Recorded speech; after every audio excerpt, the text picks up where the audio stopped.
A little girl gasps, "The smoke, it burns." A millionaire father rushes home, only to find her vanished. Sealed rooms, hidden vents, and burned scraps reveal a chilling secret. Every corner of the mansion hides the fear he never noticed. What she truly fears is not fire, it's being alone in a home that should protect her.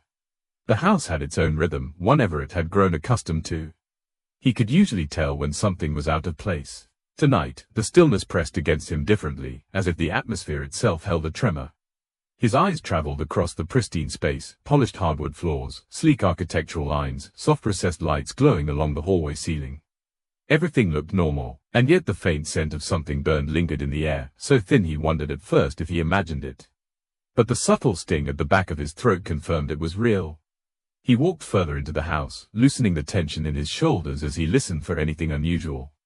The walls absorbed sound too well in a structure this large, creating an unsettling quiet that made every footstep more noticeable. Everett had spent years believing this silence was a sign of order, but now it felt like an echo of something hidden. He paused near the staircase, letting the scent guide him. It did not drift from the kitchen or the lounge or anywhere near the lower level. Instead, it rose faintly toward the upper floor. A subtle shift in the air caught his attention as he placed his hand on the banister. The staircase curved upward into dim light, and as he climbed the first few steps, the burnt scent sharpened ever so slightly. His mind raced through possibilities: faulty wiring, a candle left unattended, a malfunctioning device, but each explanation felt insufficient. The sensation accompanying the smell was too immediate, too personal, as though it came from a space not meant to hold heat or flame. By the time he reached the upper landing, the quiet pressed more heavily around him. The hallway stretched long in both directions, lined with artwork and closed doors, each one concealing its own corner of the mansion's carefully crafted life. Everett turned toward the wing where his daughter's room rested. The air grew warmer in that direction, not dramatically, but enough to stir the fine hairs on his arms. Something was wrong. He walked past the framed photographs of family vacations, holiday gatherings, and milestone moments. Eden's gentle smile appeared in several of them, a reminder of her soft, thoughtful nature. She had always been quiet, observant, and sensitive, a child whose world was shaped by small details. Everett paused briefly as he passed her last school picture, noticing how her eyes, so expressive and deep, seemed to hold more weight than he had ever acknowledged. If he had taken more time to study them earlier, perhaps he would have noticed what she carried inside. The faint smell grew stronger as he approached her door. It wasn't the harsh scent of open flame but the subtle odor of heat trapped too long in a sealed space. He reached for the doorknob, expecting it to turn easily under his palm. Instead, it resisted. The door was locked. The realization tightened his breath as he pressed his ear to the panel, listening for any sound inside. At first, there was nothing, only the oppressive quiet. Then, as he held his breath, he sensed something, a thin, distant disturbance in the air beyond the door, faint enough that he questioned whether he imagined it. His heart thudded as he withdrew from the door and quickly crossed to the adjacent linen closet. He retrieved the spare key hidden behind folded towels, a detail he hadn't needed in years. By the time he returned to her door, the burnt scent was unmistakable, clinging to the threshold as though it seeped through from inside. He inserted the key, turned it, and pushed the door open. The room lay in muted stillness, illuminated only by the soft glow of a nightlight near the far wall. The air felt thick, warmer than the hallway, carrying with it the lingering traces of something singed. His eyes moved quickly across the room, searching for the source. The bed rested unmade, the blankets wrinkled as though someone had bolted upright or left in a hurry. A small book lay open on the nightstand, its pages slightly warped from heat. On the windowsill, a glass jar with a blackened wick still emitted a thin tendril of smoke, curling upward in a fragile spiral. But it was the still form on the floor that stopped him cold. Just a few feet from the window, his daughter lay curled on her side, her body pulled in tightly, her breathing shallow and strained. Her hair spilled across the carpet, darkened by the faint sheen of perspiration. Her hands were curled into the fabric of her shirt, her arms drawn instinctively toward her chest as though protecting herself from something she could not escape. Everett dropped to his knees beside her, the thickened air pressing against his lungs as he leaned closer. The heat near the window had been mild but confined, the kind that suggested she had been trapped with a flame that burned too long in a sealed environment. The jar on the windowsill explained part of it, but not all. As he knelt beside her, the truth unfolded with unsettling clarity. She hadn't collapsed from flame, she had collapsed from the air thinning in a locked room that allowed no escape. The faint sound of her labored breathing filled the silence, each shallow gasp tightening the dread inside him. The sight of her small frame trembling against the floor struck him with a force he struggled to withstand. He had come home to a smell. Now he faced a nightmare he never imagined could unfold inside the walls he believed were safe. He finds her collapsed on the floor, gasping through thinning air. For a long, suspended moment, Everett's mind refused to accept what his eyes were seeing. The mansion he had built as a fortress against the world now held his daughter in a space that felt more like a trap than a refuge. The air in her bedroom clung to his skin, warmer and heavier than any other room in the house, carrying with it the lingering ghost of extinguished heat. He could feel the wrongness of it in his lungs with every breath he took, a dull pressure that made it impossible to deny what had happened here while he had been somewhere else, living a life that suddenly seemed obscenely distant from this small, suffocating reality. His knees pressed into the carpet beside her, the fibers warm beneath him as he leaned closer, careful not to move her too quickly. Her breaths were shallow but present, each faint rise and fall of her chest a fragile reminder that there was still time to understand, still time to correct what had gone so far unseen. Sweat dampened the hair at her temples, and her cheeks held the faint flush of someone who had been trapped in stale, heated air for longer than her body could handle comfortably. The room itself seemed to hold its breath with her, as though the very walls were complicit in the way the oxygen had thinned. Everett forced himself to look away from her for a moment, not out of avoidance, but out of necessity. He needed to see the space as it was, not as he believed it should be. The nightlight's soft glow cast gentle arcs across the furniture, but the shadows in the corners were thicker than they had any right to be in a child's room. The air felt unmoving, as if it had been sealed for hours. He followed that suffocating stillness to the source that had already drawn his attention the moment he stepped inside. The window. It was a wide pane, designed to bring light into the room during the day and offer a sweeping view of the yard at night. Now, it looked back at him as a reflective barrier, separating the cool, breathable air outside from the heavy warmth inside. He rose from the floor, his movements taut with urgency, and crossed to the frame. The closer he came, the more pronounced the heat felt along the glass, not enough to burn but enough to suggest a pocket of trapped air that had had no escape. He reached out and pressed his palm lightly against the glass. It was warmer than the surrounding wall, hinting at how much hotter it might have been earlier, when the candle flame had still been alive inside the jar. The temperature had dropped since then, but the memory of the heat lingered in the pane, stored like a quiet accusation. His hand moved to the small latch fixed at the center of the frame. It was firmly in place, clicked downward into a locked position. The realization hit with quiet, brutal clarity. The room had been sealed from the inside. The only window had been locked, the door closed, and the candle allowed to burn in a confined space until it had starved itself of air. The jar on the sill, blackened inside, testified to that process in stark, undeniable silence. Everett lifted the latch and pushed the window open. A rush of cool night air poured into the room, washing over him, carrying away some of the heavy scent that had clung to everything. The shift was immediate and dramatic. The air moved again, swirling gently, tugging at the curtains and easing the pressure in his chest. Behind him, he could hear the faintest change in the rhythm of his daughter's breathing, as fresh air began to reach her where she lay on the floor. The sound was still fragile, still threaded with strain, but the environment had been altered, and with it, the invisible force that had been pressing against her lungs. He gripped the window frame tightly for a moment as the implications sank in.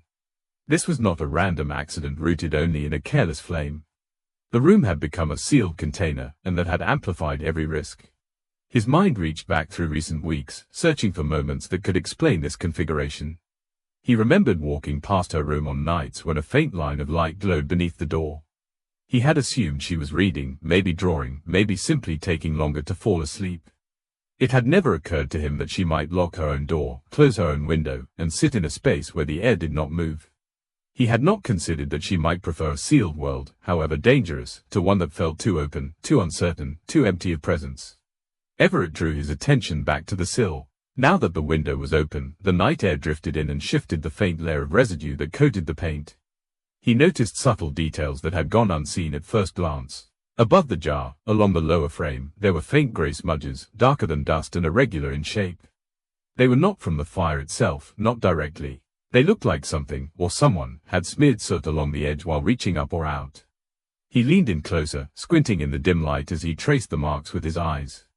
The smudges were uneven but concentrated in specific areas, clustered near the center rather than dispersed randomly across the frame. It looked as though small fingers, coated in residue, had pressed there repeatedly.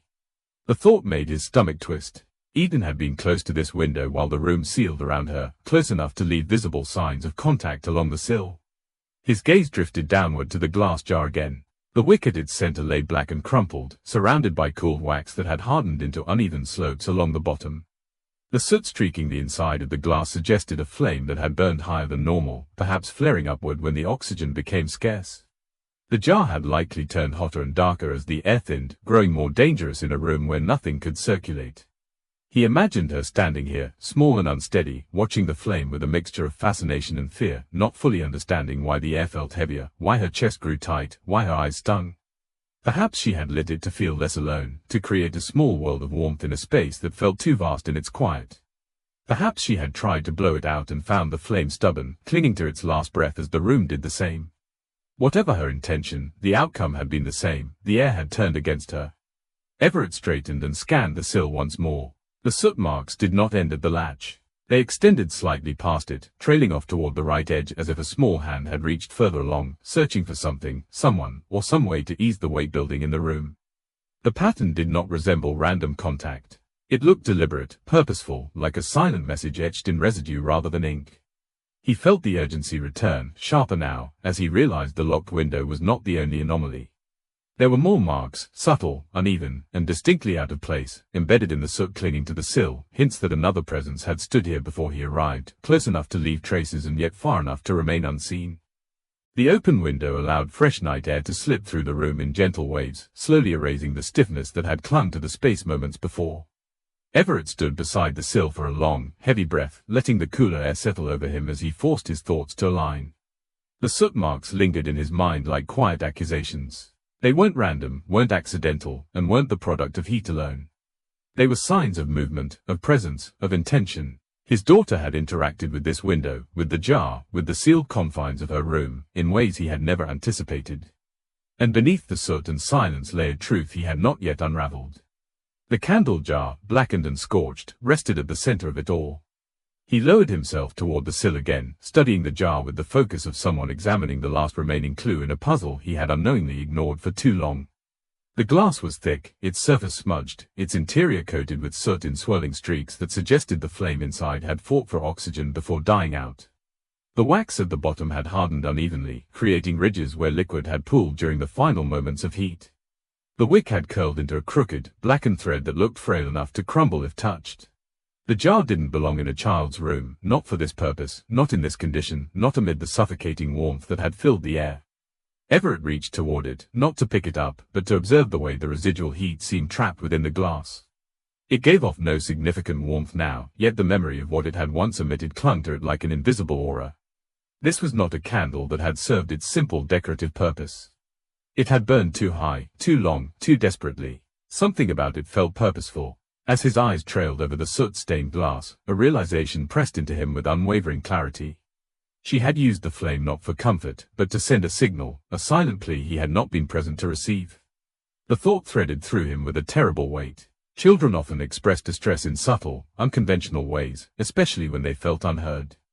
For Eden, a quiet child with a tender, introspective nature, a candle might have been her way of creating a signal flare in the one language she trusted.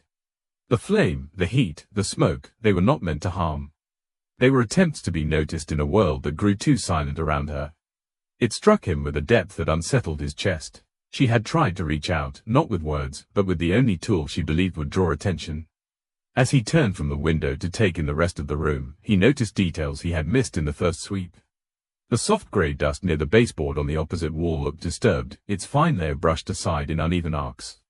The edges of her rug were slightly curled, not enough to suggest movement during a fall, but enough to imply that someone had knelt or scooted across it.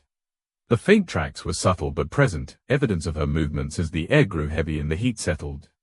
He walked toward the center of the room, scanning slowly. The nightlight cast a small circle of illumination across the carpet, and in its glow, he noticed another detail. Near the dresser, the carpet fibers were flattened slightly, as though she had knelt there or leaned against the lower drawer.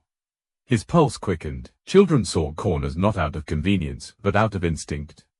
They hid their most vulnerable fears in hidden places, trusting the obscurity of shadows more than the openness of space. He crouched near the dresser, steadying himself with one hand on the floor. The underside of the furniture cast a darker shadow across the carpet, and he peered into it, letting his eyes adjust to the dimness. At first, he saw nothing but accumulated dust and a few stray threads. But then, a tiny irregular shape caught the faint light, something darker than the carpet, small, and slightly curled at the edges. He reached further, sliding his hand beneath the dresser until his fingers brushed against the object. It felt delicate, almost brittle. He drew it out carefully, mindful not to tear it further, and held it up to the faint glow of the nightlight. It was a scrap of paper, charred along the edges, its surface discolored by heat and soot. Whatever had been written on it had blurred into smoky streaks, but faint impressions of shapes remained, uneven marks, perhaps an attempt at letters, though the fire had claimed too much to leave clarity. The sight of the scorched fragment tightened something deep within him. This wasn't random debris. It wasn't a discarded piece of trash or a scrap left from an art project. It was something she had hidden, something she had tried to write, something she had tried to burn. The edges glistened faintly under the light, evidence of how the flame had licked along the surface before dying out too soon to consume it entirely. The marks looked deliberate, even if the meaning was obscured. She had tried to send a message, in ink, in fire, in smoke. He had missed all of them. Everett's mind sifted through every possible reason a child would write something and hide it under furniture. Words too heavy to speak aloud, fears too large to name, thoughts too unsettling to share. Children rarely hid what brought them joy. They hid what brought them worry, confusion, or emotional weight. Whatever she had written here had been important enough to keep secret and overwhelming enough to try to destroy. He studied the pattern of the burned edges, imagining how the paper must have curled as the flame traveled. The candle jar's heat had been strong enough in the sealed room to scorch, but not fully consume. She had tried to burn this message, but the confined air had suffocated the flame too soon. The paper had survived in incomplete form, a partial relic of her silent attempt to communicate. The fragment trembled slightly between his fingers as the air from the open window drifted through, carrying with it the faint scent of soot and the cold truth of what he was beginning to understand. He rose slowly, holding the scrap as carefully as though it were a fragile confession she had left behind. The dresser loomed above him, its drawers closed, its surface undisturbed, but the space beneath it held a story the room itself had attempted to conceal. He inhaled deeply, grounding himself against the swell of emotion tightening inside him. If she had hidden one message here, there could be more. If she had written one thought too heavy to voice, it might not have been the only one she attempted to form. The room felt different now, not a space where a child had slept, but a place where she had struggled quietly, reaching out through the small, symbolic actions she believed might be noticed if someone looked closely enough. He had never looked closely enough. As he held the charred paper in his hand, a thin line of soot flaked from the corner and drifted downward, landing on the carpet with soft finality. It was a tiny piece of a larger truth he had yet to uncover. Under the dresser, he discovers a charred scrap of paper she had hidden. F-hanger, soot marks on the sill reveal someone had been inside earlier.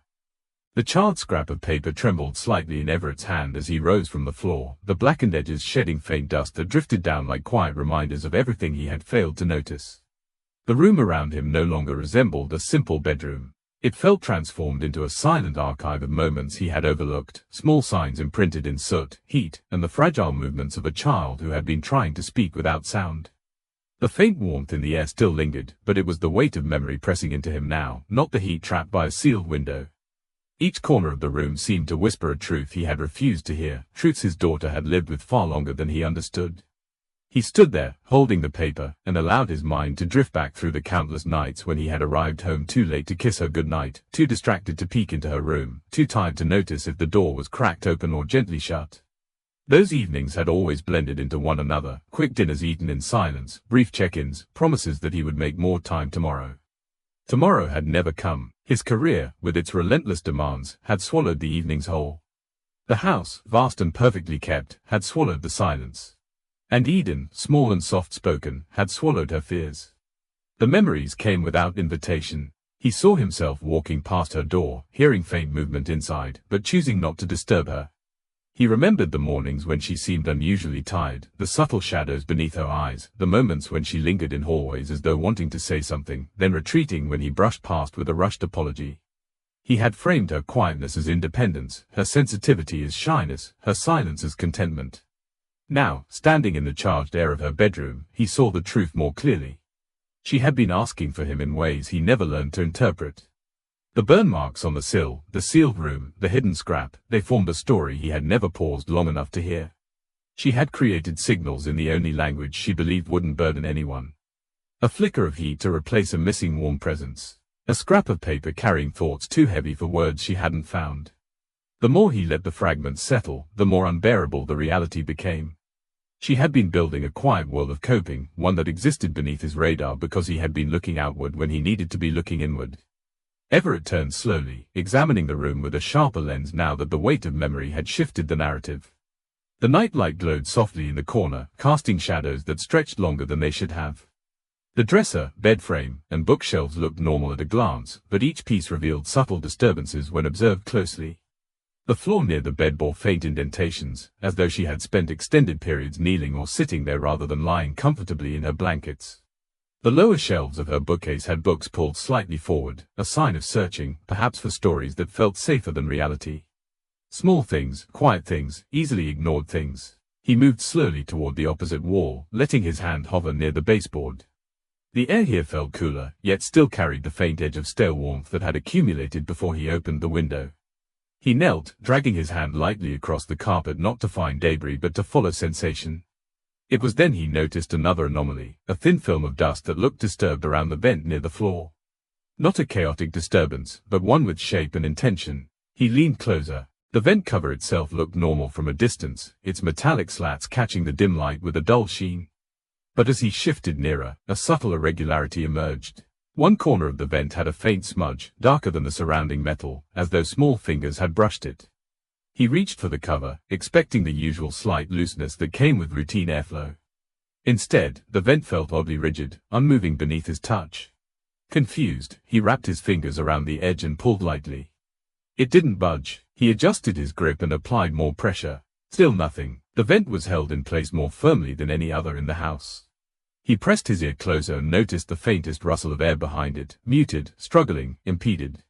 Something was obstructing the airflow. A sliver of dread slid through him, familiar and unwelcome. He positioned his fingers beneath the lower edge and pulled harder, the metal protesting in a dull creak before finally giving way just enough to reveal the truth behind it. As the vent cover shifted, the edge of something pale caught the light. Not part of the wall. Not ordinary debris. Tape. Not the thick industrial kind, but a simple household roll, tan, slightly translucent, pressed tightly across the vent's interior grid. The tape had been laid repeatedly, each strip overlapping the next until the vent was nearly sealed shut from the inside. The airflow had been choked, not by dust or malfunction, but by deliberate, small, determined hands. A child's hands. Everett froze as the realization anchored itself in his mind. She had taped the vent closed. She had sealed the one passage of fresh air into her room, choosing to confine herself in the very heat that had overtaken her. Not out of recklessness, but out of a need he did not yet fully understand. Children sometimes sought control in spaces they couldn't otherwise manage, constructing pockets of isolation when the world felt too large. The sealed vent, the locked window, the lit candle, they were not elements of a dangerous game. They were elements of an emotional refuge, misguided but deeply intentional. He examined the tape more closely. The edges were uneven, ripped with small tears that matched the tug of tiny fingers rather than clean scissor cuts. The placement suggested effort, patience, and repetition, layers added over time, evidence of habituated behavior rather than a singular act. Each strip was a quiet expression of discomfort she never voiced aloud. Everett swallowed hard as he pictured her sitting before the vent, pressing the tape into place with slow, careful motions. Perhaps the air had felt too cold at night, or too loud with the shifting of ducts. Perhaps she felt safer when the room's atmosphere didn't change. Or perhaps, more painfully, she felt that shutting out the world allowed her to exist without expectation, even at the cost of breath. He steadied himself against the floor, the weight of understanding settling across him like unseen gravity. He had been too late to notice the hours she spent closing herself into pockets of silence, creating barriers where she should have found comfort. Each act of sealing the room had been a message written in action rather than words. He had missed every one. He finds air vents taped shut from the inside, by tiny hands. The tape vent lingered in Everett's mind long after he stepped back from it, each layer of adhesive a quiet testament to how long she had been crafting small worlds within this room, worlds built from fragile attempts to control sensations that overwhelmed her, worlds he had not even known she needed. The weight of that realization pressed against him with a heavy, internal ache. Yet the vent was only one piece of a larger pattern, a pattern that suggested she had not confined her quiet struggle to this single space. Something deeper urged him to seek out the subtle clues she had scattered throughout the house, clues she had left not with confidence but with hope that someone would notice before they faded entirely. He rose from the carpet slowly, feeling the stiffness in his limbs that came not from physical strain but from the emotional gravity of the past hour. The open window released a steady stream of cool air that now stirred the curtains gently, a stark contrast to the suffocating stillness he had walked into earlier. The room had changed, but the truth within it had only begun to unfold. He glanced back at his daughter's small body still resting on the floor, her breath steadier now, though still fragile. She lay bathed in the softened glow of the nightlight, a faint reminder that the light she needed had always been emotional, not physical. Everett stepped toward the doorway, pausing as his fingers brushed the frame. He wanted to understand the path she had followed, where she had gone, what she had touched, what she had tried to communicate in the absence of words. The house, large and echoing, held countless corners where signs could hide unnoticed. But tonight, he would notice all of them. The hallway outside her room stretched long and quiet, its shadows deepened by the late hour. He moved into it with slow, deliberate steps, letting his eyes adjust to the dimness. The polished floors reflected faint glimmers of light from the sconces, casting elongated shapes that danced subtly as he walked. At first, the surface looked as impeccable as always, clean, untouched, orderly. Then, as he shifted to the side, something faint caught the edge of his vision. A smear, barely visible, almost the color of dust, resting just above the baseboard near her door. He crouched down, studying it more closely. The smear had a muted gray tone, too deliberate in placement to be accidental. When he reached out and touched it lightly with his fingertips, the residue transferred easily, fine, soft, and unmistakably ash. Not from a fireplace, not from the kitchen, but from the very soot that clung to her candle jar. The connection was immediate and undeniable. She had touched the windowsill, then touched the hallway wall. She had moved through this space carrying traces of her fear without meaning to. Everett straightened and followed the wall slowly. The faint smears repeated every few feet, forming a subtle path that guided him down the hall. Some were short streaks, others looked like the trembling imprint of fingertips brushing against the paint. Each one seemed to say she had traveled the corridor quietly, seeking something or someplace when the air in her room became too heavy to bear. The idea that she had wandered through the house alone, carrying the residue of distress on her small hands, tightened his chest with an ache he could barely name. As he continued along the path, he noticed variations in the smudges. Some were slightly darker, as though she had paused and placed more weight on the wall. Others were faint, mere whispers of contact, marking hesitations or brief moments of fear. It was as though he could see her movement recorded in these delicate traces, moving slowly, uncertainly, seeking relief from the confined heat that had overtaken her room. Further down the hall, he encountered another kind of marking. On the smooth polished floor, near the midpoint of the corridor, a small cluster of prints stood out. They were barely visible at first glance, but when the angle of the light shifted, the shapes revealed themselves, smudged outlines of tiny toes, faint but undeniably present. The prints were scattered, uneven, as though she had stepped lightly or stumbled slightly. The residue that colored them was the same gray ash that clung to the paper he had found beneath the dresser.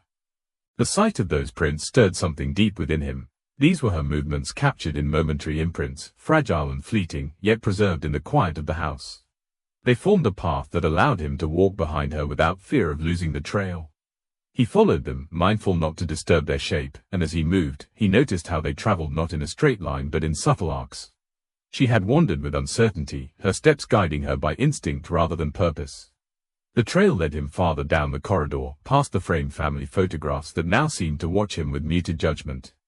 His gaze shifted to each one as he passed, smiling images that captured moments of joy, moments he had cherished but not protected. Eden's quiet presence in those photos stood in contrast to the tension embedded in the ash trails now guiding him through the home. Her gentle gaze looked back at him from each frame, a silent reminder of how much had gone unnoticed. As he continued, the smudges grew more spaced out, as though she had moved faster or steadier for a short stretch. But then he reached a point where the trail changed. The ash smears diverged slightly, branching in two separate directions. Everett stopped, letting the gravity of this moment settle over him. He moved closer to the wall where the trail split, examining each path carefully. The first set of smudges curved upward along the wall near the staircase leading to the attic. The marks here were faint but distinct, as though she had reached for balance while climbing. The attic, a place she rarely entered, a space filled with storage, dust, and old belongings that carried their own stillness. The second path veered in the opposite direction, descending toward the house's lower level. The staircase to the basement rested in shadow. The smears along its railing were darker, thicker, as though her hands had gripped it while navigating the steps. The basement, cold and quiet, a place he rarely considered when thinking of her world. Yet the ash led there just as clearly as it led toward the attic. The trail stood before him like a crossroads, not just of movement, but of emotion. She had gone one way, then the other, or perhaps both at different times. Each path held a fragment of her fear, her silence, her desperate search for a place where she could breathe. Everett felt the weight of choosing which direction to follow first, knowing each held its own truth. The trail abruptly splits, one path toward the attic, another toward the basement. For a long moment, Everett remained standing where the two trails diverged, his breath slow and deliberate as he studied the faint smears and prints that branched in opposite directions. The ash markings leading upward toward the attic felt unsettling in a way he couldn't yet articulate. The attic had always been an afterthought in the mansion's architecture, a dust-laden pocket of forgotten furniture, holiday boxes, and old belongings no one cared enough to organize. Heat gathered there year-round, even in the winter months, clinging thickly to the rafters and insulation. It was never meant to be a place for a child, much less a space she returned to often enough to leave visible traces. Yet the trail pointing upward held a clearer smudge pattern than the one descending to the basement. That alone suggested the attic had become more than an avoided corner of the home. It had become part of her hidden map. He stepped toward the stairs, every motion weighted by the realization that he was following a path she had walked in silence. As he ascended, the air shifted noticeably. Warm currents hovered near the upper steps as if the attic exhaled a memory of lingering heat. The hallway lights didn't reach this high, but he could see just enough. The narrow staircase, the dust-coated railing, and faint grey marks smudged across its edges, left there by hands too small to steady themselves without touching everything around them. Everett climbed slowly, mindful of the uneven temperature that rose with each step. The attic door, a simple wooden panel painted to match the house's trim, loomed ahead with a stillness that felt almost expectant. He turned the handle gently, pushing it open into the dimness above. The door creaked softly, revealing a low ceiling space illuminated only by the pale moonlight that seeped through a small window at the far end. The air was warm, not unbearable, but dense, heavy with the memory of afternoons when the sun had pressed against the roof. He stepped inside, letting his eyes adjust to the dimness. The attic was exactly as he remembered, cluttered, quiet, rarely disturbed, yet something new had taken shape within it. On the left side of the attic, near a mound of old boxes, lay a folded blanket. It was small, faded at the edges, and unmistakably hers. The fabric's soft pattern, once vibrant, now looked worn from use, as though she had carried it up here repeatedly. Beside it, another blanket lay crumpled, pushed into a slight indentation in the wooden floorboards, forming a shallow nest where she had likely curled her body to find warmth in a place meant for storage, not for resting. His chest tightened as he moved closer. The blankets, though aged, held the faint scent of dust and trapped heat. They were positioned deliberately, not tossed or forgotten. This had been a refuge, a small, private chamber hidden above a house too large for her to feel seen within. As he knelt beside them, he noticed more subtle signs. A small drawing lay cradled between the folds of the top blanket. It was a page torn from one of her sketch pads, its edges softened by handling. Though only partially visible in the moonlight, the shapes hinted at a depiction of the mansion's outline. The windows were drawn darker, the edges thicker, as though she saw the house not as a place of belonging but as a towering structure that overshadowed her. Everett swallowed, feeling the edges of emotion pull against his composure. He lifted the drawing carefully, holding it beneath the narrow slant of moonlight streaming from the window. The darkened windows on the sketch seemed to wrestle with shadows, mirroring the very places she must have avoided when the silence grew too tight. It wasn't a child's artistic play. It was an expression of a feeling she couldn't verbalize, the weight of a home that had grown too silent, too disconnected, too distant. The attic, with its warmth and its emptiness, had likely felt predictable compared to the shifting moods of the rest of the house. He set the drawing down slowly and examined the floor more closely. There were faint scorch marks near the blankets, small, darkened circles scattered across a few planks. They were not fresh, but they were not old enough to be dismissed as remnants of the house's age. They bore the subtle signature of a candle flame that had flickered too close to its container, having been set here in the very place she came to escape. The scorch marks were small but unmistakable, each one evidence of moments she had spent alone, seeking comfort in the warm glow of a candle flame even while risking the suffocating heat it created. The attic had no proper ventilation. The small window at the far end was the only source of airflow, and it often stuck in place due to the paint that sealed its corners. The combination of heat, flame, and isolation painted a chilling picture of her emotional world. Everett stood slowly, letting the truth surround him. She hadn't come here for adventure. She had come here to feel safe in a way she didn't feel in the open spaces below. She sought the smallest spaces in the largest house. The attic had become her chamber of escape whenever the world felt too heavy or the silence too suffocating. He walked toward the narrow window, each step heavy with the realization that she had climbed into this heat not because it felt comfortable, but because the familiarity of constrained space made her feel anchored in a way the rest of the mansion did not. The window sat slightly ajar, just enough for a thin line of air to pass through, yet far too little for proper ventilation. The latch on the window was in an odd position, not fully locked, not fully open, but angled slightly upward as though small fingers had struggled to move it. The crack was deliberate but insufficient. When Everett crouched in front of the window, he noticed something resting against the sill. A small object barely visible in the dim light reflected faintly when he shifted his head. He reached toward it and lifted it carefully between his fingertips. It was a candle wick, short, blackened, and curled at the end. The glass candle jar in her room had not been the only one she had lit. She had burned another here, in this overheated space where air barely shifted. His pulse quickened as he brought the wick closer. Its edges bore the same soot patterns as the jar downstairs, but its base was smoother, as though it had belonged to a smaller candle, one she might have held or carried in her hand before placing it near the window. The wick felt like a second unspoken message, a repetition of a pattern she had relied on when words failed her. As his gaze drifted back to the latch, another detail caught his attention. The wood beneath the latch bore a faint smudge, grey, uneven, unmistakably soot. Her fingers had rested here while she had struggled with the window, pressing against the latch repeatedly, trying to force it open just enough to release the heat swirling around her. She had been here, seeking an escape from suffocating air, in a place that only tightened around her the longer she stayed. And now, with the burned wick trembling delicately between his fingers, Everett felt the attic hold its breath as if revealing its final truth. A second burned candle wick sits beside a cracked window latch. Everett descended the stairs from the attic with the burned wick still resting lightly between his fingers, its fragile shape a reminder that his daughter's search for safety had never been tied to comfort or logic.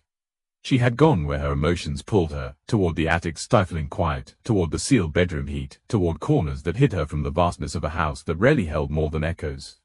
Yet as he stepped back onto the hallway landing where the ash trail had split, his attention shifted to the staircase leading downward. The basement had always been the coldest part of the home, a place he rarely entered unless retrieving storage boxes or seasonal supplies. For a child, it should have been intimidating. But the ash markings along the railing told a different story. She had not only gone there, but returned often enough to build a trail. The temperature noticeably dropped as he approached the first step. Whereas the attic had greeted him with trapped heat that clung to the wooden frame, the basement exhaled a coolness that seeped into his skin. The air smelled older here, tinged with the faint scent of cement, cardboard, and stillness. It was a kind of quiet that felt deeper than the silence upstairs, thicker, colder, more insulated from the world. Yet children sometimes gravitated to places adults avoided, not because the spaces were welcoming, but because they offered a sense of isolation that felt predictable. The basement held that kind of stillness, an environment where every sound had a purpose, where nothing moved unless touched, where the world shrunk down to a manageable size. He began down the staircase slowly, noticing the faint smudges of ash along the railing. Small fingerprints dotted the wood in irregular patterns, concentrated in areas where her hands must have clung for balance. The prints were fragile, soft in shape, but unmistakably hers. His stomach tightened at the thought of her descending these same steps alone, her small feet searching for stability on cool wooden planks, her breath slightly shallow from the emotional weight she carried even when her physical body remained unhurt. Halfway down, the air shifted again, growing colder as the basement opened beneath him. The last few steps delivered him to the concrete floor, where dim overhead lights cast muted glows across multiple pathways of stored belongings. Cardboard boxes rested in neat stacks, holiday decorations were tucked into bins, and old furniture lined the walls. The arrangement should have felt orderly, but the shadows slipping between the stacks made everything feel slightly distorted, as though the basement carried its own secrets. The first thing Everett noticed was the subtle disturbance near the bottom step. The fine layer of dust on the floor bore a single faint smudge, not from furniture or storage movement, but from a foot that had passed over it carefully. The print was small and soft-edged, shaped like the gentle outline of a child's foot. It pointed not toward the laundry area or the utility corner, but toward the long storage hall running along the right side of the basement.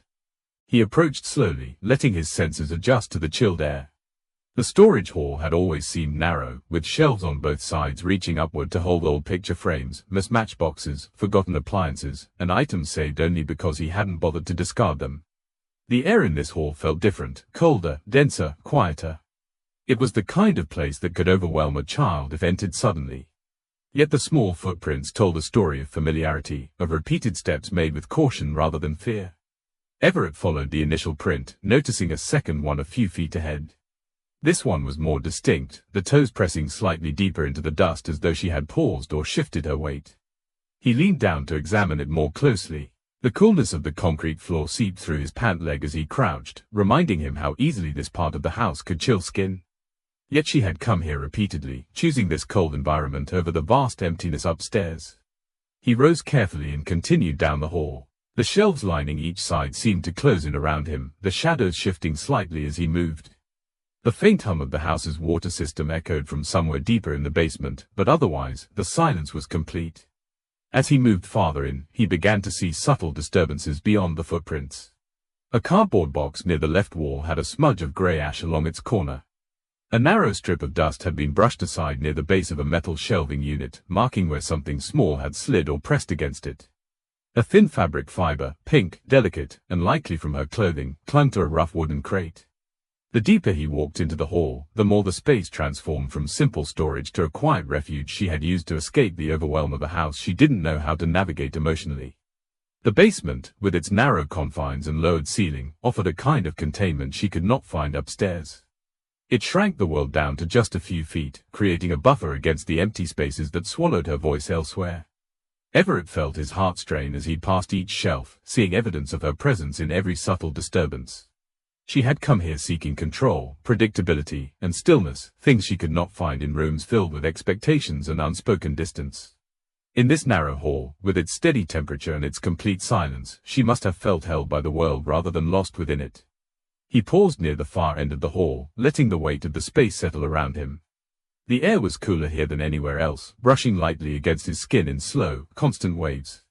A part of him wanted to believe she had only come here once, only when overwhelmed. But the subtle, layered evidence suggested otherwise. The floor bore faint streaks where small feet had shifted repeatedly, pressing against the dust in short, nervous movements. The shelves displayed markings where items had been gently touched or nudged. The cold concrete had held the warmth of her presence until it dissipated into silence. As Everett stepped deeper into the hall, he caught sight of something just beyond the last shelf. The light from the overhead bulb didn't reach fully into the corner, but enough illumination spread through the space for him to see a small, irregular shape resting on the floor. He moved closer, his breath tightening as he anticipated another piece of her hidden story. The object resolved itself into the faint outline of another footprint, larger than the earlier ones, yet still child-sized. But this one was clearer, its edges more defined, as though it had been pressed intentionally rather than accidentally. The toes pointed forward, deeper into the storage hall, toward the far corner where the shadows gathered thickly. This was not a place she wandered past casually. This was a place she returned to, entering the cold, the quiet, and the dark because the rest of the house had grown too overwhelming to endure. And now, the footprints led even farther in. A faint child-sized footprint leads deeper into the dark storage hall.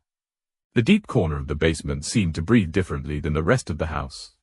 The air felt colder, not from drafts or broken insulation, but from a kind of emotional stillness that clung to the space. Everett stood in the narrow corridor, letting his eyes adjust to the subtle shadows that hovered along the storage shelves.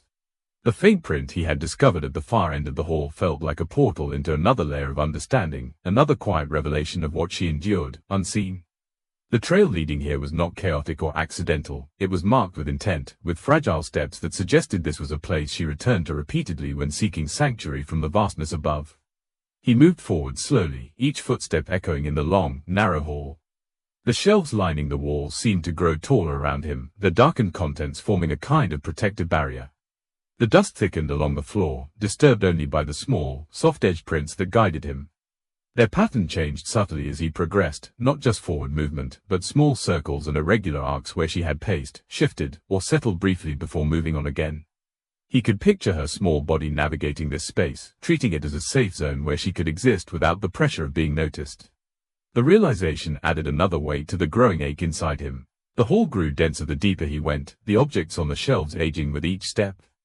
Boxes faded from years of storage, forgotten items bearing layers of dust thick enough to record every faint brush of movement. The air was quieter here, as though the house's sounds could not reach this far. It was the kind of silence that swallowed noise rather than amplified it, a silence she may have sought repeatedly when her world felt too loud or too unpredictable. Everett noticed a narrow break in the shelving where an old plastic container had been pushed aside. The dust around it bore streaks, light and uneven, and behind it, the wall carried faint smudges of grey, barely noticeable unless one leaned close enough to see the irregular patterns. He bent down, mindful not to disturb anything more than necessary. The smudges were not random. They stretched across a wooden storage crate positioned against the wall, a crate with a lid that had not been lifted in years. He crouched and examined the crate carefully. Its surface bore a heavy layer of dust, but along the top, just beneath the coating, lay faint lines drawn in soot. The markings were uneven, as though a child's fingers had dragged across the surface with hesitant movements. These traces formed shapes, not perfect ones, not clear letters, but something close enough to be interpreted. The moment he recognized the intention, a quiet tremor passed through him. She had attempted to write something here. He brushed the air above the crate to clear some dust without smearing the fragile soot patterns. The shapes revealed themselves in broken lines, smeared curves, and slight indentations from hesitant pressure. The message was not long. It was not polished. It was not the work of confident hands. But it was unmistakably an attempt at communication. Each streak carried meaning, expressing something she could not bring herself to say aloud. The first shape resembled a curve that might have been the start of a simple word, something she had begun but not completed. The second marking seemed to form a vertical line followed by an angled smear, the faint pattern of a child trying to translate a feeling into writing. The lines were too broken to read precisely, too interrupted to form a full message, but the emotional resonance of the attempt struck him instantly. She had turned to soot, dust, and silence because she believed they were the only tools she had left. Everett leaned onto one hand and traced the air just above the shapes, careful never to touch them. The crate felt like a canvas of her loneliness, a place where she had let her emotions spill out in tentative smears. Perhaps she had come down here after moments of panic, needing somewhere to put the fear that overwhelmed her. Perhaps she had placed her fingers in soot collected from a candle wick, pressing thoughts onto this wooden box because paper felt too exposed. Perhaps she had written here because she believed no one would find it. Or worse, because she believed no one would care to look. He let the air settle before him, studying each imperfect line until a pattern emerged. The markings formed fragments that resembled attempts at words like scared, stop, or cold, though the strokes were too incomplete to be certain. The effort behind them spoke more loudly than the clarity of the letters. She had tried to make sense of her fear in the quietest way possible. She had tried to place her voice somewhere, anywhere, even if that place was a forgotten crate in the darkest corner of the basement. A sudden shift in the air made Everett lift his head. Not a sound, but a sensation, as though the house itself had taken a breath. He glanced toward the opposite wall, where another faint pattern appeared to mirror the writing on the crate. On a taller cardboard box that leaned slightly toward the center of the hall, more streaks of soot clung to the surface. These weren't attempts at letters. They were broad sweeps of a hand dragging across the box in spiraling motions. The smears curved in loops and arcs, like restless attempts at grounding herself through repetitive movement. Children often soothed themselves with patterns when overwhelmed, circles, spirals, lines drawn over and over until the world felt manageable again. The arcs bore a sadness he could feel rather than interpret. They suggested a moment of spiraling emotion, a need to make contact with something solid in the midst of fear. Her fingers had moved quickly, pressing soot into the cardboard in motions that looked both deliberate and desperate. It didn't matter whether the shapes held meaning. What mattered was the fact that she had come here to let something inside her breathe, to empty her feelings into a form the house could hold when no one else seemed to. Everett took in every pattern, every smear, every imperfect line on both crates. The air around him felt charged with the weight of her unspoken thoughts. He wished he had found this earlier, before the smoke-filled room, before the taped vents, before the attic's stifling heat. Yet regret could not undo what she had endured. He inhaled, letting the cold basement air settle in his chest as a reminder that he had to keep listening, to every trace, every sign, every message she had ever tried to leave. As he examined the final section of soot on the crate, something struck him immediately. The last line of the message ended abruptly. Not faded, not smudged by time, but cut short, as though she had been interrupted mid-stroke. The soot dragged off to the side, forming a diagonal smear that pointed toward the darkness beyond the crates. She had been writing here. Then something made her stop. Something made her pull away suddenly, leaving the message incomplete. And the direction of that final stroke led straight into the unlit part of the hall, where the basement shadows thickened like a curtain. The message ends abruptly, as if interrupted by someone's approach. As Everett stepped out of the narrow basement corridor, the traces of soot on the wooden crate and the unfinished message weighed heavily on his mind. The subtle lines she had drawn, the spirals and half-formed letters, had spoken more than words ever could. They revealed not only her emotional struggle but also how deeply the house itself had shaped her silent distress. For the first time, the mansion no longer felt like a marvel of architecture or a testament to his success. Instead, it stood like an intricate labyrinth designed unintentionally to magnify the very loneliness his daughter had tried to escape. The house was too large for her voice, too quiet for her fears, and too complex for anyone to see the signs she left behind until now. He moved slowly through the basement, letting the still, cold air settle around him as his thoughts began to shift. He had designed his life to revolve around productivity, efficiency, and silence, achievements that made sense on paper but felt hollow now. The mansion's sleek layout, sealed rooms, and layered insulation all contributed to a kind of sensory isolation that made it difficult to hear anything happening beyond closed doors. Heat built in confined spaces. Sounds died in hallways. Airflow was uneven across floors. What he once praised as engineered perfection now revealed itself as a structure that unintentionally hid distress as effectively as it hid noise.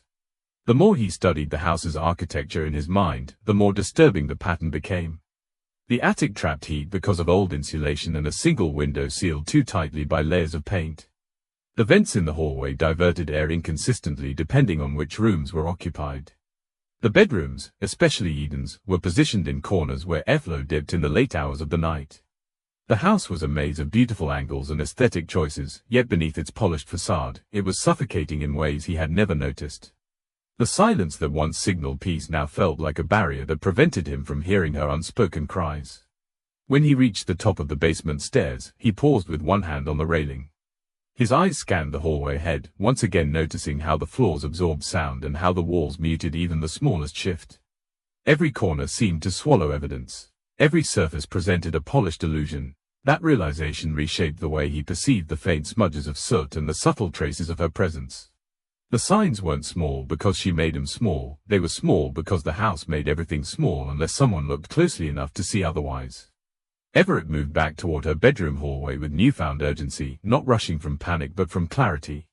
He needed to understand how many parts of the house had contributed to her fear, not to assign blame but to grasp the totality of what she experienced. The taped vents, the blocked air pathways, the sealed window, the attic's trapped heat, and the basement's cold isolation were all fragments of a larger truth. The mansion he built around her had overwhelmed her rather than comforted her. As he reached her corridor again, he noticed something he hadn't paid close attention to earlier, another vent positioned halfway down the wall, slightly elevated, barely noticeable unless one looked directly at it. The vent's metal grate carried a dull sheen under the hallway lights. At first glance, it looked clean and untouched, but as he shifted closer, something subtle caught the edge of his vision. The slats were angled unevenly, as though someone had tampered with them repeatedly. He knelt beside the vent, his fingers brushing the cool metal. The slats felt stiff, resistant to movement. He pressed gently, expecting the panel to loosen with a simple tug, but it held firmly. He tried again, using more pressure, and this time, the vent groaned slightly, a reluctant protest before it finally shifted outward. The movement uncovered something he did not expect. Behind the panel, wedged into the narrow space between the metal grate and the vent filter, lay dark, crumpled fragments. At first, they looked like clumps of dust coated in soot. But when he reached in and pulled one out carefully, the texture revealed something else entirely. It was a scrap of paper, burned at the edges, curled inward as though it had been consumed by flame before the fire died too soon. He stared at the fragment in his hand, recognizing the same brittle quality he had seen in the charred piece beneath her dresser. But this one was different. The edges were thicker, layered, as if multiple pages had been pressed or stuffed into the vent together. He reached back inside, retrieving another piece, then another, each one carrying the same blackened surface, the same fragile form. Some scraps bore faint markings, subtle strokes where ink had melted or smudged into indistinct shapes. Others were blank except for the traces of soot that had fused to the surface. A chill moved through him as he realized what he was holding. These were more messages, notes she had written and attempted to burn, perhaps believing the smoke would escape through the vents and alert someone, perhaps simply trying to destroy thoughts she couldn't bear to keep. She had stuffed them behind the panel, using the vent as a hiding place because the house had provided no place safe enough for her to express her emotions. The vents, the only paths for air and sound, had become her chosen channels for messages she didn't want discovered. Everett reached deeper inside and felt a thicker cluster lodged near the filter. He pulled it free, revealing a larger piece of paper scorched nearly to its center. The remaining portion bore the faint impression of drawn lines, possibly a shape or symbol she attempted to sketch before fear made her abandon it. The edges crackled softly under his touch, shedding tiny flakes of soot that drifted downward like tired embers falling from a dying flame. The filter behind the scraps was coated with dark residue, clogged by bits of burned paper that had accumulated over time. Each piece represented a moment she had tried to communicate something too heavy to say aloud. The idea that she had stood here, alone in the hallway, stuffing child messages into the vents so no one would see them, hollowed something inside him. She had spoken in smoke and silence because she did not believe the world around her was listening. He studied the filter for a long moment before freeing another fragment. The air behind it felt warmer, trapped by the obstruction.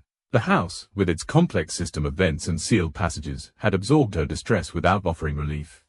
Every burned scrap represented another moment she had lost to fear inside a home that had never been meant to confine her. As Everett gathered the pieces, something else caught his attention. Behind the paper fragments, deeper than the filter, lay another object, a thin, rectangular shape partially buried beneath dust and soot. Its edges were dark and stiff, but its presence was unmistakable.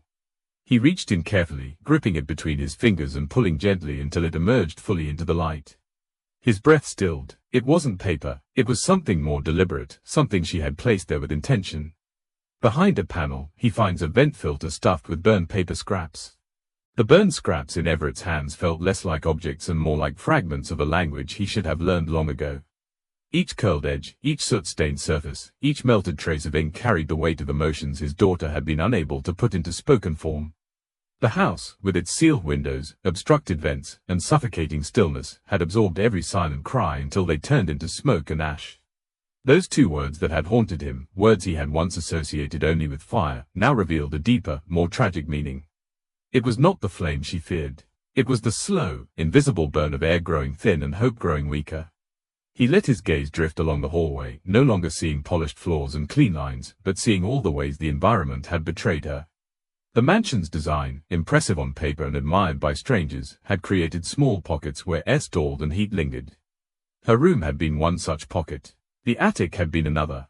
The basement hall, with its compressed air, had been yet another. In each of those places, she had existed alone while the world assumed she was safe simply because she was inside. The phrase that echoed in his mind, those muttered words about burning, no longer belonged to the candle flame alone. They belonged to her lungs, straining in rooms where oxygen faded slowly. They belonged to her chest, tightening under the weight of isolation. They belonged to the invisible sting of feeling trapped in a home too quiet for anyone to hear her panic. The burn she had felt was physical, emotional, and environmental all at once. It came from stale air, from sealed spaces, from the relentless friction between unmet needs and forced composure. Everett studied the darkened filter again, seeing it not as a maintenance issue but as a record of the moments she had tried to rid herself of the thoughts she deemed too heavy. She had fed pieces of paper to flame, watched them curl into black fragments, then hidden them away in the vents, perhaps hoping the air would carry them somewhere safe. Instead, the house had trapped them, just as it had trapped her. Every strip of tape over a vent, every sealed latch, every failed attempt to move air through the system had deepened the sense that she was living in a structure designed to contain her rather than comfort her. The realization settled over him with a quiet finality. She had not merely been scared of fire or heat. She had internalized the feeling of suffocation as the language of her life inside these walls. The burn was the signal that something was wrong, the sign that the space around her had turned hostile. Yet, because she lacked the words to explain that hostility, she had resorted to candles and scraps and soot. When she thought of the air tightening in her chest, of her skin growing warm while no one appeared, the only concept she had to attach to it was burning. He turned away from the vent and began walking slowly down the hallway, his steps measured, his thoughts pulled taut. The mansion's lights glowed softly, casting muted reflections onto the walls. The house looked so composed from the outside, its stillness admired as calm. But he now understood that to a child like Eden, that same stillness had felt like abandonment. When doors remained closed and footsteps didn't approach, the quiet became something else. It became a confirmation that no one had noticed her discomfort, her fear, or her desperate attempts to make the air move again. As he neared her room, images from earlier that night flashed through his mind, the sealed window, the taped vents, the overheated air that pressed against his lungs when he opened the door. It was not difficult to imagine her lying on the floor before he arrived, struggling to draw breath, feeling her throat tighten as invisible heat pressed in.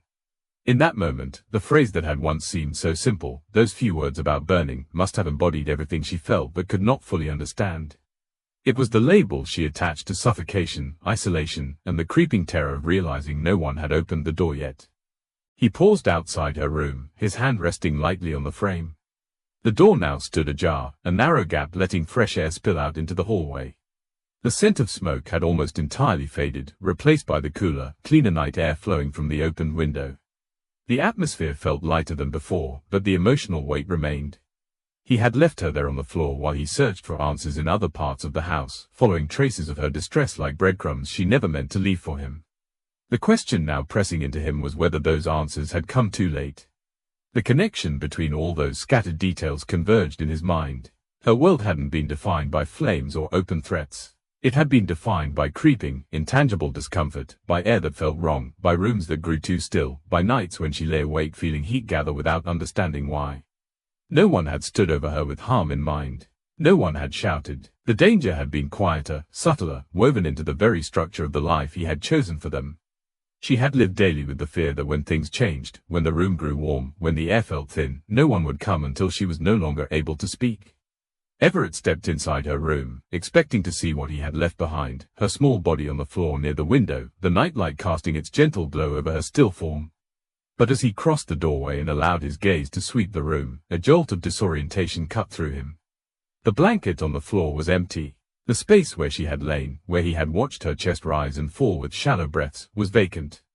The indentation in the carpet remained, but she was gone. For a second, his mind rejected the evidence as a trick of perspective.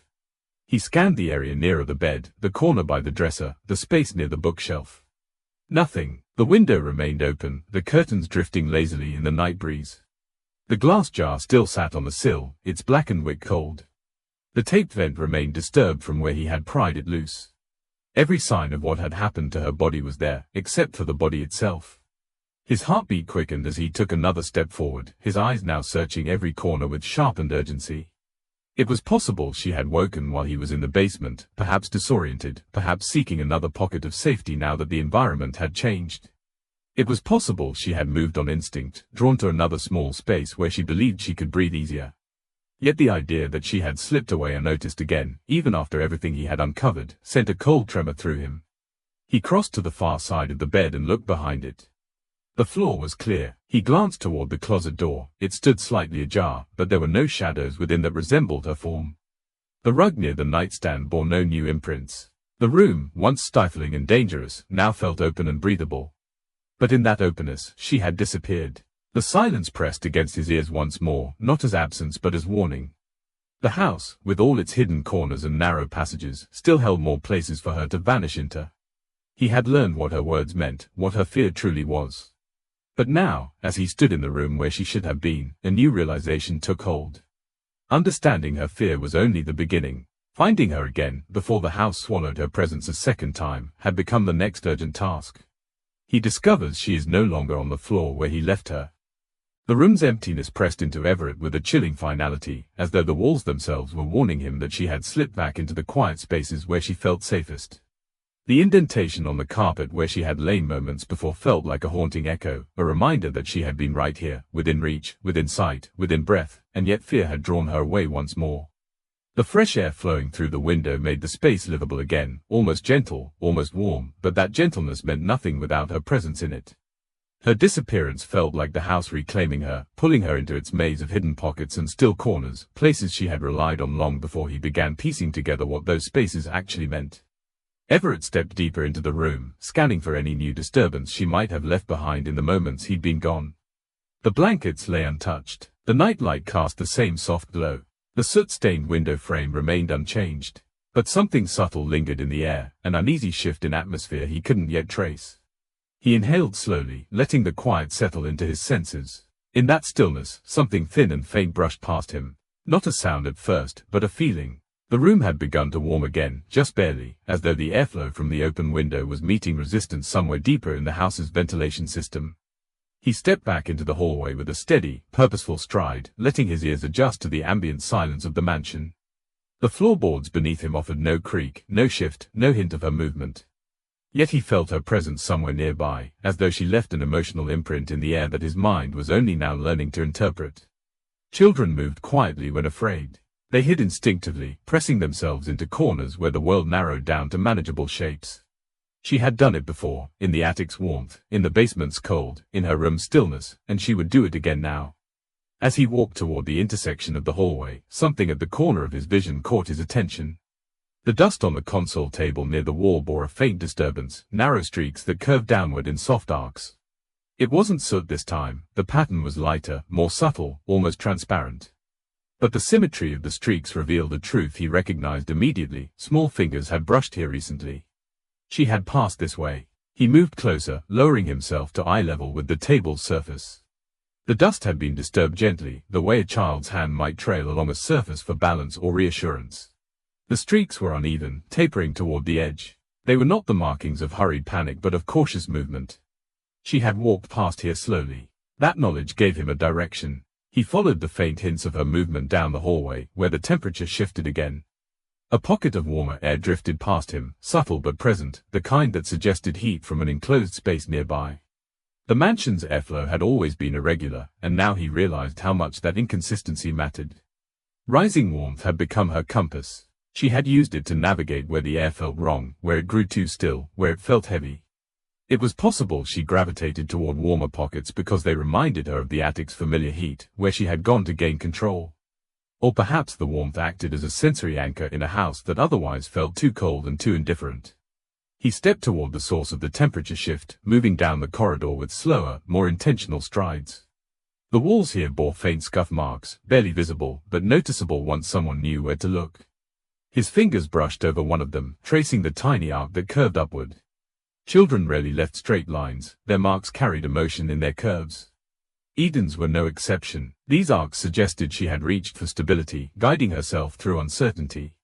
When he reached the central corridor that branched toward a secondary staircase, another detail caught his attention, a thread of dust drifting lazily in the air, swirling as though disturbed moments before. The staircase railing bore a faint smudge near its midpoint, a tiny mark that aligned perfectly with her height. Everett placed his foot on the first step and felt the subtle pull of cooler air rising from below. But something else drew his attention more urgently, a faint sound, nearly imperceptible, drifting through the quiet. It wasn't a footstep, or movement, or shifting wood. It was something softer, a cough, barely audible, barely present, but unmistakably hers. He froze, letting the sound settle into the silence. It came from somewhere nearby, not far, not deep within the house. The cough was thin, weak, the kind that traveled only a short distance before dissolving. That meant she wasn't moving quickly. She wasn't running. She was drifting from one small refuge to another, guided by instinct and fear. He stepped off the staircase and followed the sound. The corridor ahead branched into a small alcove he rarely used, an area designed originally for decorative shelving but instead repurposed into a narrow passage between walls. The air here shifted again, warmer than before, as though insulation behind the drywall radiated heat into the confined space. The temperature gradient felt unnatural, but for a child seeking tight, predictable corners, it might have felt like shelter. He moved toward the alcove slowly, allowing his vision to adjust to its dimness. The walls closed in slightly, forming a narrow channel between two structural sections of the home. A decorative panel covered part of the right wall, its edges slightly misaligned. The shift was so small it would be invisible to anyone not looking for it. But Everett had learned to see inconsistencies now. He stepped closer and pressed his fingertips lightly along the edge of the panel. The wood felt warmer than expected. The heat wasn't dangerous, it was the subtle warmth of trapped air in a narrow cavity. As he examined the panel further, he noticed a thin line of dust on the floor beneath it that had been disturbed recently. The particles formed a crescent shape where something small had brushed past them. She had been here. He lowered himself, peering into the slight gap between the wall and the decorative panel. The slit was narrow, barely visible, leading into a small cavity that extended deeper than he expected. The inside was dark, silent, and impossibly tight, a hidden place no adult would ever consider unless they were looking through the eyes of a child seeking refuge. As he leaned closer, letting his ear drift toward the opening, the faint warmth of exhaled air brushed against his skin. Then he heard it, a soft, shaky breath. So close that it seemed to tremble within the wall itself. Behind a wall gap, he hears a soft, shaky breath. The faint, trembling breath behind the narrow wall gap struck Everett with a force that stilled every movement inside him. It wasn't loud, dramatic, or alarming. It was fragile, an uneven exhale shaped by exhaustion, fear, and the lingering effects of everything she had endured alone. It carried the delicate quiver of a child who had curled deeper into a hidden space, convinced that corners offered more comfort than the arms meant to protect her. That single breath revealed far more than any words could have. It showed where she had gone when the world felt too overwhelming, too suffocating, too uncertain. It revealed how she had learned to survive in silence long before he realized she needed saving. Everett crouched slowly, steadying himself against the narrow molding as he leaned closer to the gap. The air drifting from the hidden cavity felt warmer than the hallway air, its temperature shaped by insulation and the tight walls that formed her chosen sanctuary. It smelled faintly of dust, old wood, and soot, the same subtle scent that had clung to her candles, her fingertips, and the hidden notes she had tried to burn. Her presence was unmistakable, woven into the small warmth radiating from inside the gap. She was near enough to touch, yet emotionally distant enough that a wrong movement might send her deeper into fear. He scanned the edges of the panel carefully, noticing a loose slat near the bottom where a child-sized hand could have slipped through. The gap widened slightly where she must have squeezed inside, seeking the most concealed corner the house could offer. He lowered himself further, placing one knee gently on the floor to align his view with the narrow opening. His eyes adjusted to the dimness beyond the panel, and slowly, shapes began to take form within the confined cavity. The first thing he saw was the curve of her small shoulder, rising and falling in short, uneven breaths. She was curled tightly against the insulation, her knees pulled close to her chest, her back pressed into a pocket where the wall bowed slightly inward. The moonlight filtering from a distant window above cast the faintest sliver of illumination through the slat, just enough for him to discern the soft outline of her hair, tangled, darkened by soot, and clinging in small strands to her forehead. Her posture was protective, shaped by instinct rather than comfort, the way a child might fold herself into the smallest possible form to avoid being seen. As he leaned forward, he noticed something clutched tightly between her hands. The feathers, the same soot-covered feathers she had gathered from the attic, from the basement, from the hidden corners where soot and dust settled undisturbed. They were symbols of safety to her, not because they were comforting in themselves, but because they represented the warmth and containment she felt when holding them.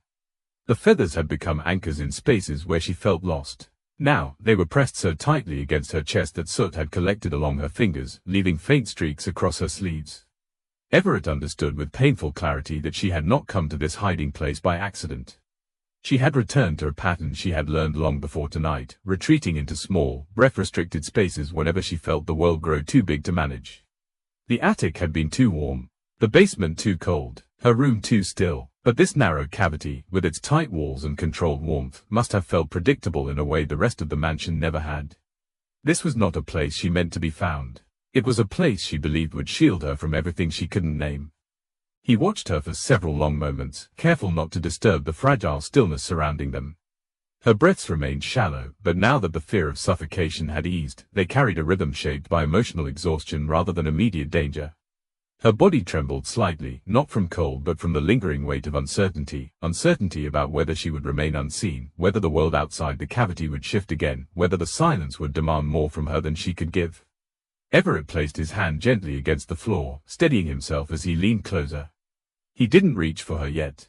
The space she occupied was too delicate, too sacred in its own way, for him to intrude without intention.